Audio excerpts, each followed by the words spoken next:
আল্লাহর নবী বলেন বিশাল বড় বিশাল এক লাকড়ির বিশাল স্তূপ, যেরকম দেখেন না চক বাজারে আগুন লাগলো, আগুন লাগিয়া চক বাজারের মার্কেট গুলা যেমন ছাই হয়ে গেল না। 50 বছরের ধনী আগুন লাগার পরে এক রাত্রে সব পুরা ছাই হয়ে গেছে গা। নবীনগর সালাম রোডে এক রাত্রে আগুন লাগা কোটি কোটি টাকার সম্পদ দোলার সাথে মিশে গেছে।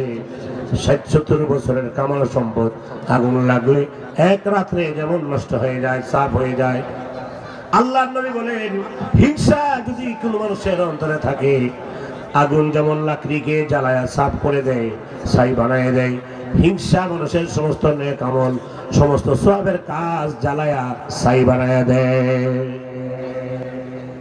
জীবনে যত সওয়াব কামিয়েছেন সব ছাই হয়ে যাবে শুধুমাত্র হিংসার কারণে।